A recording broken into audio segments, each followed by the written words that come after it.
Hello friends, welcome to Sanskrit study centre. आज हम पढ़ेंगे कक्षा 6 रुचिरा भाग 1 का 10वां पाठ, जिसका नाम है कृषि का कर्मवीरा।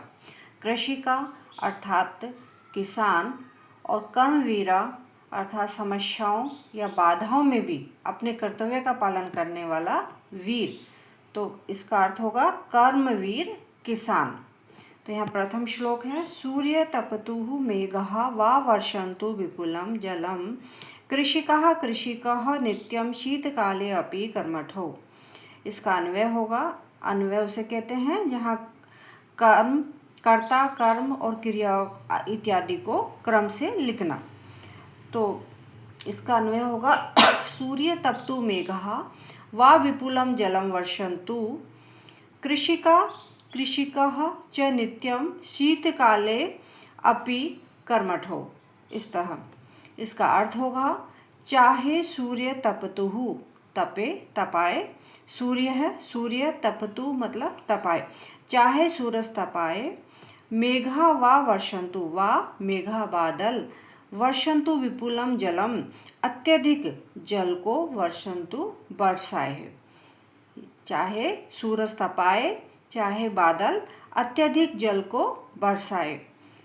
कृषिकः किसान और उसकी पत्नी दोनों नित्यम हमेशा, शीतकाले अपि कर्मठो सर्दी में भी कार्य करते रहते हैं। शीतकाले अपि सर्दी में भी कर्मठो कार्य करते रहते हैं।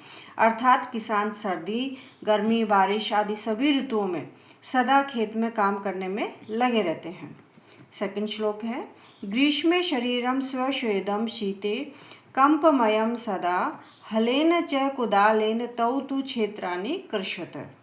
इसका अन्वय होगा, ग्रीष्मे शरीरं स्वश्वेदं शीते कंपमयं भवति तौ तु हलेन कुदालेन च सदा क्षेत्राणि कृषतः।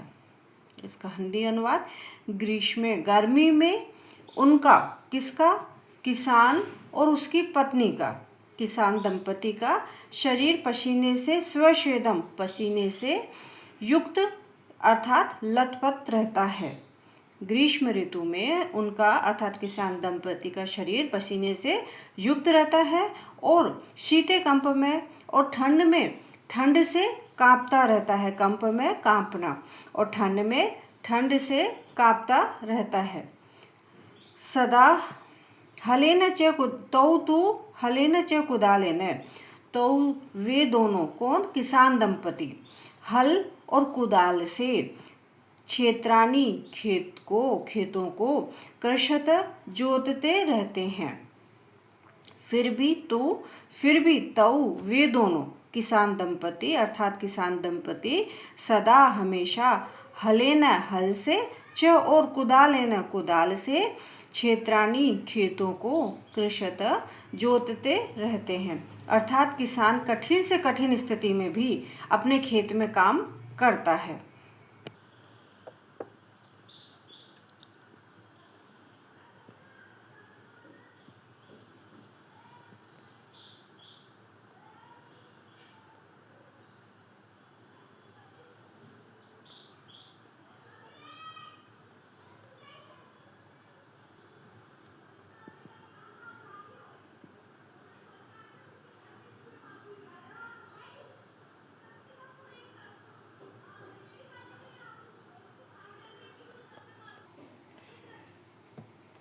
थर्ड श्लोक, पादयो न पदत्राणे शरीरे वसनानि न निर्धनं जीवनं कष्टं सुखम दूरे ही तिष्ठति। इसका अन्वय होगा, पादयो पदत्राणे शरीरे वसनानि न सन्ति निर्धनं कष्टं जीवनं ही सुखम दूरे तिष्ठति। पादयों पैरों में, पद त्राणे जूते नहीं होने पर नहीं है और शरीर पर वसनानी कपड़े नहीं है। पैरों में, पादयों पैरों में पदत्राणे जूते नहीं है, शरीरे और शरीर पर कपड़े नहीं है। निर्धनम कष्टम जीवनम, किसान का जो जीवन है बहुत ही निर्धन और कष्टमय है। जो किसान का जीवन है बहुत ही निर्धन और कष्टमय है। सुखम दूरे ही तिष्ठति, सुख तो उनसे दूर ही तिष्ठति रहता है, सुख तो उनसे दूर ही रहता है। गृहं जीर्णं न वर्षासु वृष्टिं वारयितुं क्षमं तथापि कर्मवीरत्वं कृषिकाणां न नश्यति। इसका अन्वय होगा जो कृषक से मतलब जो कृषक दंपति हैं उनका मतलब कृषक का, किसानों का, उसके बारे में इसमें बात करी जा रही है। तो इसका हो जाएगा जीर्णं गृहं वर्षासु वृष्टिं वारयितुं न क्षमं, वृष्टिं वारयितुं न क्षमं तथापि कृषिकाणां कर्मवीरत्वं न नश्यति। गृहं जीर्णम, किसान का, यहाँ किसके बारे में बात की जा रही है? किसान के बारे में। तो गृहम किसान का घर, जीर्णम पुराना होने के कारण, वर्षासु वर्षा के समय, वार्यतुम वृष्टिम वार्यतुम वर्षा के पानी को रोकने में न क्षमम समर्थ नहीं होता है, मतलब असमर्थ है। किसान का घर पुराना होने के कारण वर्षा के पानी को, वर्षासु वर्षा के समय, बारिश के पानी को रोकने में असमर्थ है। तथापि कर्मवीरत्वं कृषिकाणां न नश्यति, तथापि फिर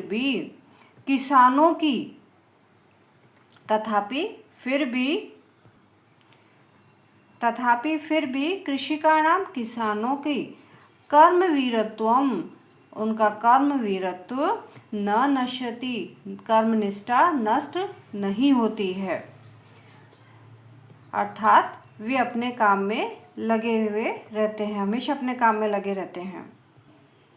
तयो श्रमेण क्षेत्राणि शस्यपूराणि सर्वदा धरित्री सरसा जाता या शुष्का कंटका आवृता। इसका अन्वय होगा तयो श्रमेण क्षेत्राणि सर्वदा शस्यपूर्णानि या धात्री शुष्का कंटका आवृता सरसा जाता। ये इसका अन्वय होगा। इसका अर्थ है तयो उन दोनों के, किसान और उसके पत्नी के, श्रमेण परिश्रम से, क्षेत्राणि खेत, सर्वदा हमेशा ही, सदा ही, शस्यपूर्णानि फसलों से युक्त रहते हैं, या जो धरती पृथ्वी या धरती शुष्का सूखी और कंटका आवृता कांटों से भरी हुई या परिपूर्ण होती है, वह भी सरसा जाता, वह भी हरी भरी हो जाती है, सरसा हरी भरी जाता हो जाती है। अर्थात उन दोनों के, किसके, किसान और उसकी पत्नी के परिश्रम से जो खेत हैं वो सदा शस्य पुरानी हर फसलों से युक्त रहते हैं, और या जो धरती सूखी और कांटों से घिरी हुई रहती है, परिपूर्ण रहती है, वह भी उन दोनों के परिश्रम से सरसा जाता, हरी भरी हो जाती है। शाकम अन्नम फलम दुग्धम दत्वा सर्वेभ्य एव तौ शुद्धा तृषा आकुलौ नित्यं विचित्रौ जनपालकौ। इसका अन्वय होगा तौ सर्वेभ्य एव शाकम अन्नम फलम दुग्धम दत्वा नित्यं शुद्धा तृषाकुला विचित्र जनपालकौ स्तः। तौ वे दोनों अर्थात किसान और उसकी पत्नी, तौ वे दोनों सर्वेभ्य एव सभी को शाकम सब्जी, अन्नम अन्न, फलम फल, दुग्धम दूध, दत्वा देकर भी, ये सब देकर भी, स्वयं सुधा तृषा आकुलौ नित्यम, नित्यम सुधा तृषा आकुलौ, हमेशा सुधा भूख भूख और तृषा प्यास से, आकुलौ बेचैन बेचैन रहते हैं, और स्वयं जो है भूख और प्यास से बेचैन रहते हैं। अर्थात वे दोनों किसान और उसकी पत्नी, तो वे दोनों अर्थात किसान और उसकी पत्नी सर्वभ्य व सभी के लिए शाक सब्जी अन्न फल दूध देकर भी स्वयं हमेशा भूखे और प्यास से व्याकुल रहते हैं। विचित्र जनपालकौ स्तः, वे दोनों अनोखे, विचित्रौ अनोखे, जनपालकौ जनपालक हैं अर्थात अभिभावक हैं, जो दूसरों के खाने पीने की वस्तुएं उपलब्ध करवाने वाले किसान स्वयं भूखे व प्यासे रहते हैं। ये कितनी विचित्र बात है।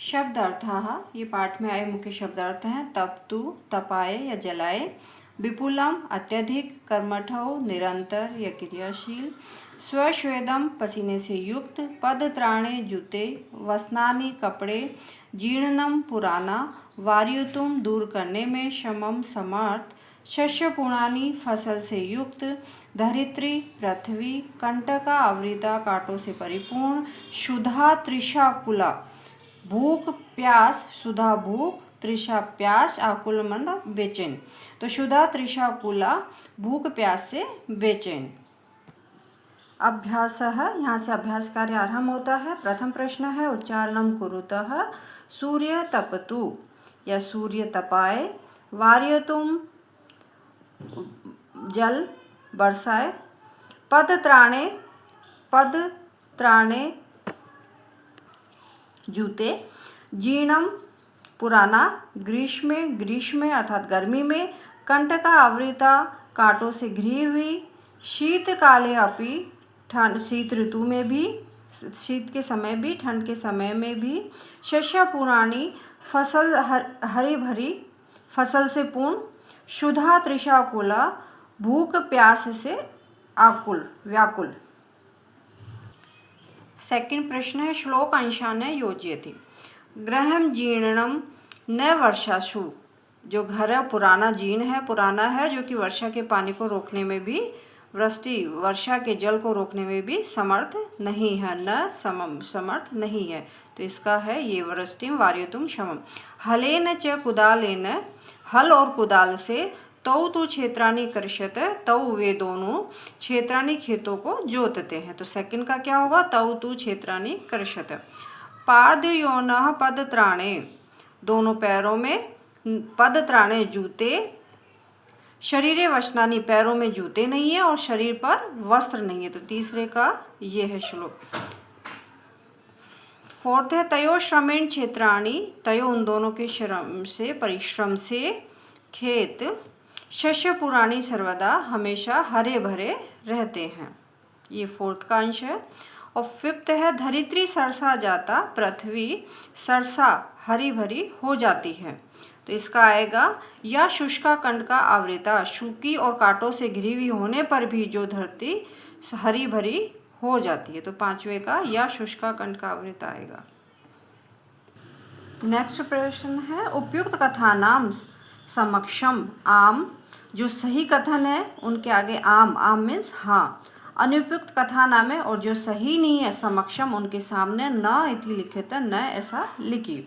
यथा जैसे कृषकाः शीतकाले अपि कर्मठः भवन्ति, किसान जो है, किसान की जो पत्नी है वह शीतकाल में भी कर्मठ भवंती होती है, होते हैं किसान दंपति हैं जो होते हैं, हाँ होते हैं, और शीत गर्मी वर्षा ऋतु कुछ भी हर उसमें वो काम करते हैं। तो यहाँ क्या आएगा? आम। कृषिका हलेन क्षेत्राणि न कर्षन्ति। कृषिका क्या किसान हल से खेतों को नहीं जोतते हैं, ये गलत है, वो तो खेत को हल से ही जोतते हैं। तो यहाँ क्या आएगा? न, नहीं। कृषिका सर्वेभ्य अन्नम यच्छन्ति। कृषिका किसान जो है वो सभी को अन्न देते हैं, सभी को अन्न देते हैं, सभी के लिए अन्न देते हैं, हाँ सभी के लिए अन्न, फल, साग सब्जी सभी देते हैं। तो इसमें क्या आएगा? आम। कृषकाणाम जीवनम कष्टपदम न भवति। कृषकों का जीवन कष्टपद नहीं होता है, नहीं ये गलत है, उनका जीवन कष्टपद होता है, बहुत ही कष्टकारी होता है, क्योंकि वो को शीत गर्मी सभी ऋतुओं में काम करते हैं। तो यहाँ क्या आएगा? ना। कृषकः क्षेत्राणि शस्यपूर्णानि करोति। जो किसान हैं वो खेतों को फसलों से युक्त करते हैं, बिल्कुल सही, किसानी मेहनत करके उनको फसलों से, हरी भरी फसलों से युक्त करते हैं। आम। शीते शरीरे कंपनम न भवति। ठंड में शरीर में क्या कंपन नहीं होता है? होता है ठंड से शरीर में कंपन, तो ये क्या है? गलत। तो यहाँ आएगा ना। श्रमेण धरित्री सरसा भवति। श्रम के द्वारा जो पृथ्वी है वो सरस हो जाती है, अर्थात हरी भरी हो जाती है, बिल्कुल सही, आम आएगा यहाँ पर। 4th प्रश्न है मंजूषात पर्यायवाची पदानी चित्वा लिखत है। मंजूषात पेटिका से, ये पेटिका दी हुई है, इसमें पर्यायवाची शब्द दिए हुए हैं, ये जो शब्द लिखे हैं इनके पर्यायवाची यहाँ दिए हुए हैं, इनमें से उपयुक्त जो पर्यायवाची शब्द है वो चुन के हमें यहाँ लिखना है। वस्त्राणि मतलब वस्त्र, वस्त्रों को बोलते हैं, तो इसका पर्यायवाची क्या होगा? वस्त्राणि। सूर्यः सूर्य, इसका होता है रविः। तृषः प्यास, प्यासे को बोलते हैं, प्यास को बोलते हैं, तो इसका हो जाएगा पिपाशा। विपुलम का अधिकम, विपुलम मतलब अत्यधिक, तो इसका आ जाएगा अधिकम। जीर्णम पुराना, तो इसका हो जाएगा जर्जरम। धरित्री, धरती को बोलते हैं, इसको पृथ्वी, पृथ्वी भी बोलते हैं। मंजूषात विलोम पदानि चित्वा लिखत है। मंजूषात पेटिका से विलोम पद चुनकर लिखिए। ये पेटिका दी हुई है, इसमें से हमें विलोम शब्द चुन के यहाँ लिखना है। सुखम सुख, तो इसका विलोम उल्टा क्या होगा? विलोम मतलब उल्टा पद, तो दुखम। दूरे पार्श्वे, पार्श्व मतलब पास। निर्धनम गरीब होता है, इसका विलोम क्या होगा? धनिकम धनवान।